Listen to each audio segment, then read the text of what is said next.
Welcome to the France 24 debate. Iran marks 40 years since the revolution. In Tehran, let's show you the scenes this February the 11th, 2019. A massed crowd, all with the same purpose, it seems, celebrating that revolution, the foundation of the Islamic Republic. It was back in 1979 the Shah was overthrown and his place taken by Ayatollah Khomeini, a change that shook the region, shocked the world, a change that in many ways still the West is trying to understand. Well, in this debate you'll hear from Iranians about their country, about their hopes and their aspirations. What do they think of the last 40 years? What do they want for the next 4 decades? Let's hear now from Iran's President Hassan Rouhani speaking a little earlier to the crowds today in Tehran. If our revolution had not been an Islamic revolution, but an Iranian revolution, or a national revolution, then the revolution would not have withstood the threats and the plots aimed against it. Our people will face difficulties in the future. Our people currently face difficulties in their daily lives. But by helping each other, we will put these difficulties behind us. The situation inside America is worse than they thought. The condition in our region is much better than the Americans had thought. Hassan Rouhani speaking a few moments ago. Let's introduce you to our guests to discuss Iran past, present and future. Here in the studio we have Hamdam Mostafavi, who's Editor-in-Chief of Courier International. Thank you very much for joining us. You brought your edition with you, which your analysis of the situation is in. Yeah, we have a special issue about the 40 years anniversary, trying to assess what happened and what's going to happen next. Looking forward to hearing exactly what you've got to say. Hamdam, thank you very much for joining us. On the other side of the studio, Sanam Shantiyaei, who you recognise, of course, France 24 journalist and presenter of Middle East Matters, our weekly look at the region. And many people might not know that you are actually Iranian, born in Tehran. Indeed, I am indeed. So I'll be giving you a perspective from the country, hopefully. OK, speaking from the heart as well. Joining us by satellite from Washington, Fred Flintz, who's president of the Centre for Security Policy. Fred, thank you for joining us. And joining us by Skype from Uppsala in Sweden, I believe, Rouzbeh Parsir, head of Middle East and North Africa Programme at the Swedish Institute of International Affairs. Thank you both for joining us. We are waiting to establish a link with Tehran. So Mohammed Morandi, a political analyst from the University of Tehran, could join us to give us his perspective. But before we bring everybody in, let's, go into some feelings about this 11th of February, what it means, how it feels and what's the importance of it. Hamdam, may I start with you?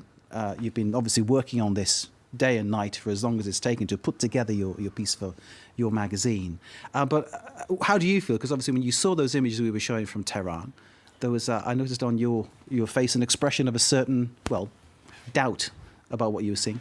Well, it's very interesting that Hassan Rouhani would stress on the fact that the revolution was an Islamic revolution.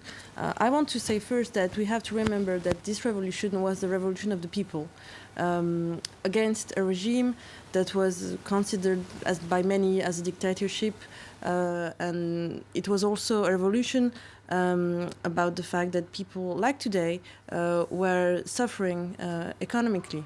So before it was an Islamic revolution, it was a revolution. It was a revolution by the people against the regime of the Shah.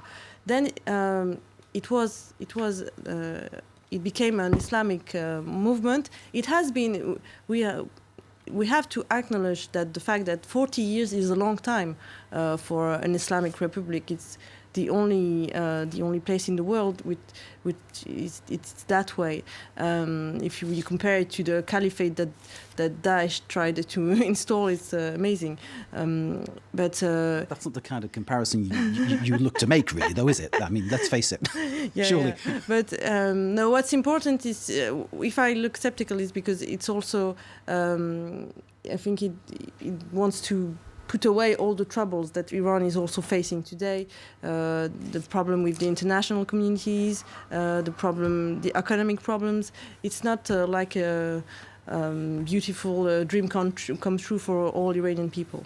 Sana. You have the coming together for me of two different types of Iranians. One of them is those that are civil servants that work for the government, that study at government institutions, and they're very much encouraged to attend these rallies. And then on the other side, you can't deny the fact that there are people who, to this date, despite all the troubles and challenges that my colleague just mentioned, remain devoted to the ideologies of the Islamic Republic, whether they're conservative, whether they're religious. They come from very different walks of life, one would say. But I think there's also no denying that there is underlying discontent in the country, and it's not the first time we're seeing that. For now, it's targeted at the country's decrepit economy, the US sanctions, what's often referred to as mismanagement, corruption, human rights abuses.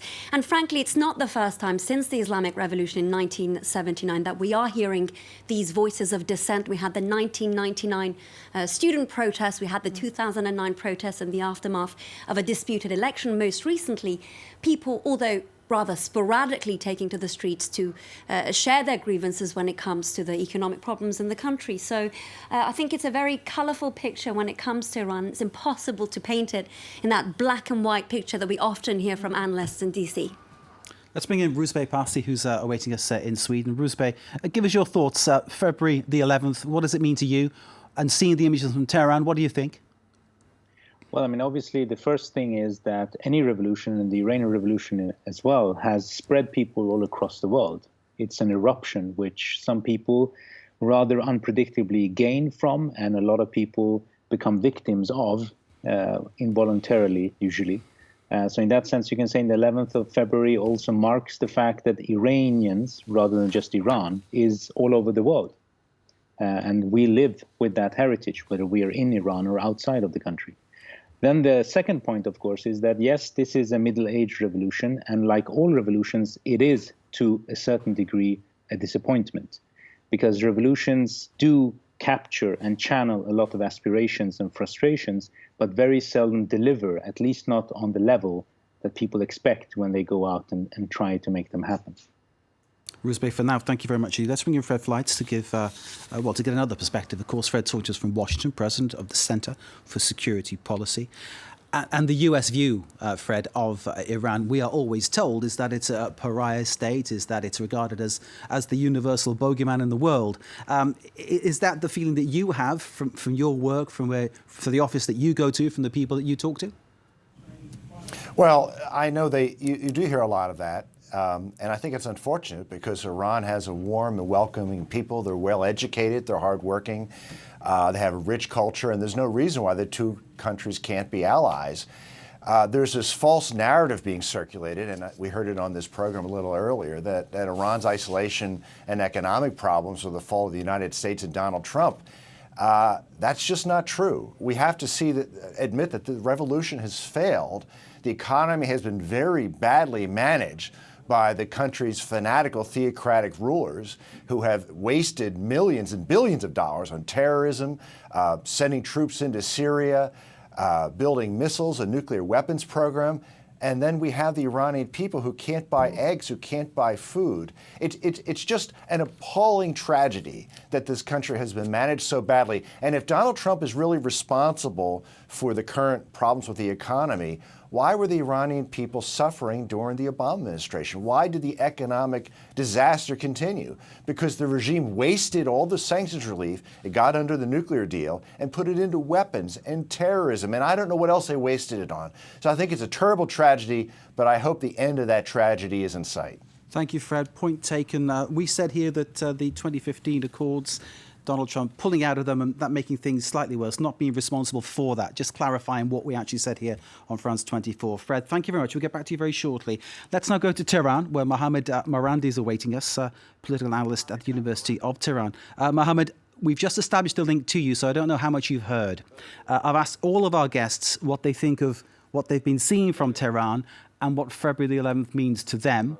And can I start by putting that same question to you, and that if you've heard anything you wish to comment on, please go ahead and do that. Well, I think I haven't heard everything. I heard what Fred was saying, which was a bit strange. The sanctions under Obama caused suffering for ordinary Iranians. It was a brutal set of sanctions. They were directed at ordinary Iranians. And the same is true with Trump. But of course, The United States doesn't care for human rights, just like when they invaded Iraq, when they destroyed Libya, and as they impose hunger on the people of Yemen with their Saudi allies and friends, such as MBS. So I guess I don't think that they understand what it means to try to make people suffer, because they are exceptional. You live in a Eurocentric world, therefore your values are superior to others. So imposing hunger on people, of course, is for the greater good of humanity. Or, for example, comparing Iran to ISIS, I think, is bizarre, because ISIS was, of course, created by your own allies in this region. We know from the 2012 Defense Intelligence Agency document, that is the Pentagon intelligence, with 20,000 people working there, that the United States knew from very early on in Syria that the extremists were the dominant fighting force. And the United States helped those extremists. And the United States, its allies in the region, supported those extremists. And we know that the head of that organization at that time, General Michael Flynn, who admitted on Al Jazeera English in an interview with Mehdi Hassan a few years ago, that the United States took a willful decision to help those extremists create a Salafist state between Iraq and Syria. Well, who created that state later on? It was called ISIS. So to compare Iran with ISIS, or the mismanagement, to put any mismanagement of the economy solely on the shoulders of an elected government in Iran, is, I think, quite audacious. The United States has tried to impose suffering on Iran, but the economy continues to function despite major difficulties. I think we saw today in Tehran and across the country very large rallies under rain and very poor weather, which was a sign of great defiance towards the hegemonic ambitions of the United States and its allies. Mohammed, I was hoping you were going to say it was a celebration of Iran too, but I'm sure you'll say that in a few moments. Mohammed Morandi, thank you. Fred Flights, thank you very much indeed. Rouzbeh Parsir, thank you too. I'll try to bring you back in as soon as I possibly can. It's back to the studio now. Sanam. I would also like to react to comments from Fred earlier, who was essentially building this picture of Iran being a pariah state. Of course, the Islamic Revolution led to Iran being isolated from the international community, most significantly from the United States.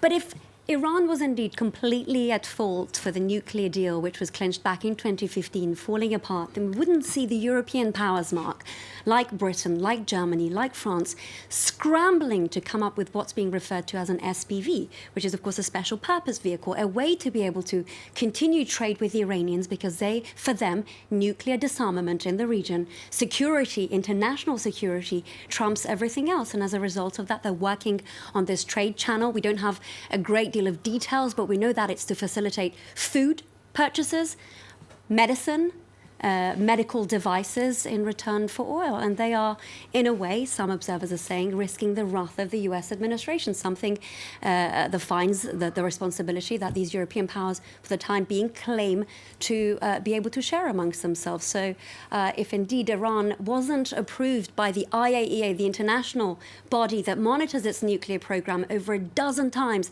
that it is indeed complying to the JCPOA, the nuclear deal, then we'd see what perspective is coming from. But currently I am at a loss. Sanam, thank you. Let's bring Hamdam Mostafavi from Korea International India for another thought.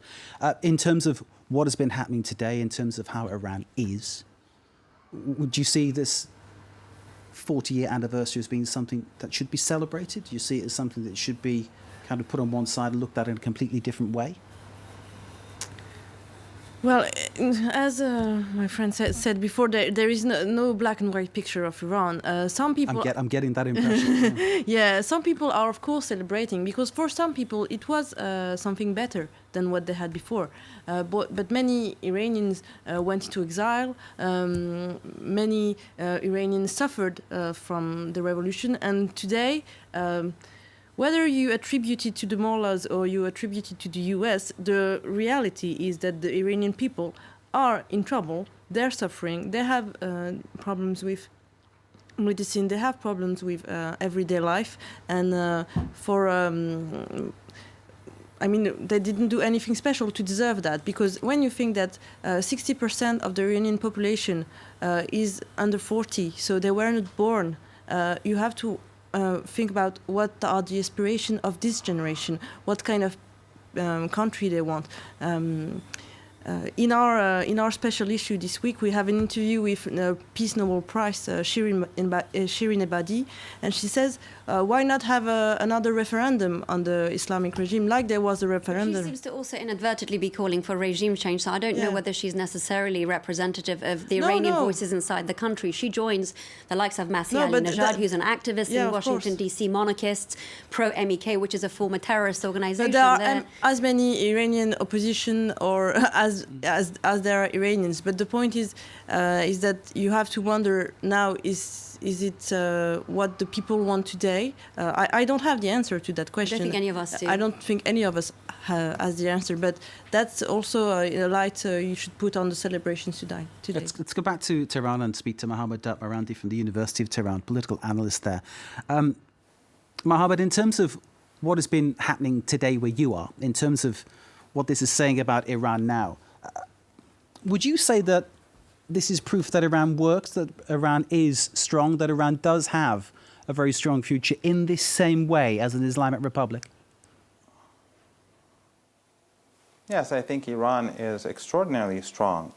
And I think today shows that the Islamic Republic of Iran has a high degree of legitimacy among the people. And I think that the elections that we have in Iran, where, for example, the recent presidential elections had a turnout of roughly 74 or 75%, I think, that shows that that elections in Iran are meaningful.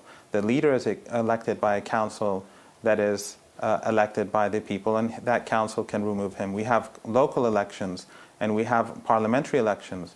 But for a foreign country or for a foreign power like the United States to speak of regime change in Iran, and to just simply because there are some demonstrations here or there, whether political or economical, which is partly created because of U.S. policy. The United States is trying to make ordinary people suffer in order to bring them to their knees and to turn them against the government. That's how immoral and bankrupt they are. But Mohammed, do you think it is relevant, or do you think it is correct for Iran? About the United States, but can I ask you about the democratic process in Iran, in your country?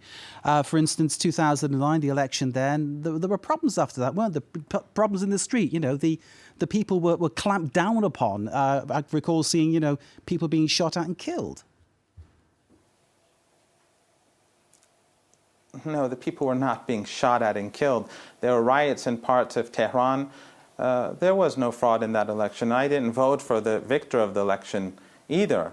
But that's like saying that in Paris or in France, the yellow vests who are being, they're being killed and shot at, maimed and injured, so the regime in Paris has no legitimacy. Would you consider that to be a legitimate narrative? We reported on the yellow vest thing ad infinitum, and obviously we will continue to do so. Mohammed, I have to stop you there. Yes, you can come in again in part 2 because time's against us, and we need to end this part of the program now. So thank you very much indeed. We'll get back to you as soon as we possibly can. Stay with us. Part 2 of the debate coming up very shortly.